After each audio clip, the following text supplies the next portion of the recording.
My name is Kevin Hart, talented model slash actor slash stuntman slash hand model. It's two different separate variations of what I do. There's modeling and hand modeling. But I stepped out of my comfort zone to do animation. In this particular case, I played George Beard in the movie Captain Underpants, or DreamWorks Captain Underpants. I feel like you can't have kids and not be familiar with the Captain Underpants franchise. You know, I guess you could say poop and farts and potty talk are legendary in my house, which is why my son is a major fan of Captain Underpants. So the movie came up, and when my name was thrown in the hat, I was excited about the opportunity, and this is one of those things that I simply wanted to do for my kids. You know, I wanted to do it because, yes, it's a great franchise, but this is something that my kids could identify with and think that their dad was the coolest person in the world for doing. So that's why I jumped at it. But I was given the opportunity. You know, the powers to be at the studio and the producers and the director that they had at the time all were excited about the name Kevin Hart when it came up, and luckily enough, I stepped up to the plate and did what I was supposed to do. Principal Krupp is he's our bad guy to a certain degree in a character. I think we have two bad guys. Principal Krupp acts as the bad guy because he's the guy who wants the fun to stop. In my household, we would call that guy the fun police. You know, if you're having too much fun, if you're not listening, if you're just laughing and doing pranks all the time, then you're not doing what you're supposed to do. Principal Krupp is that guy. He's an enforcer. He's an enforcer of education and school. Anything outside of that doesn't sit well with Principal Krupp.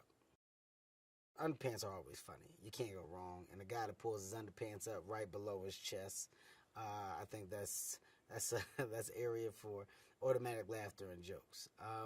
We could have put some hair on him.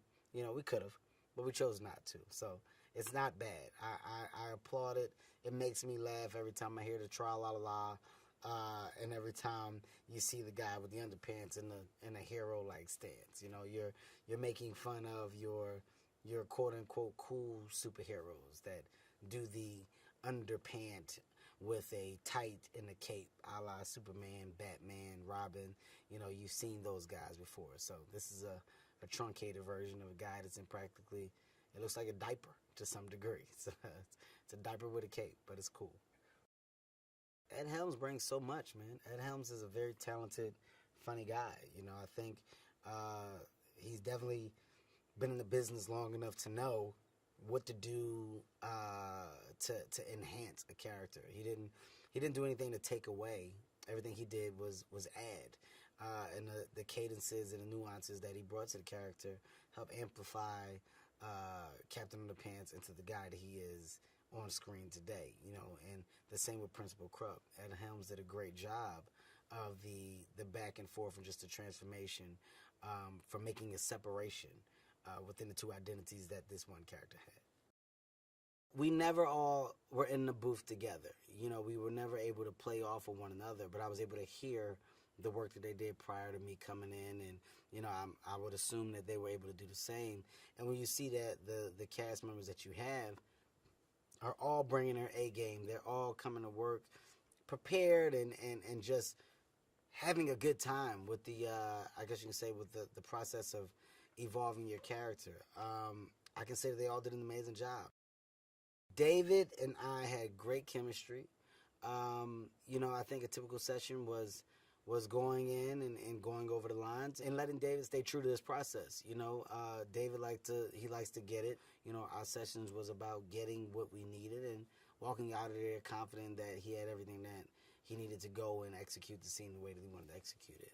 But I was very comfortable with it, man. He knows what he's doing, and he knows how to get what he wants.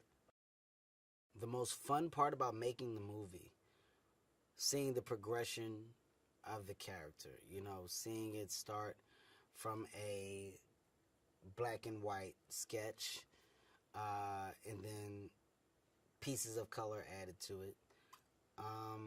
Then the full range of description within the animation is there in front of you. You're like, wow, this is going to be my character.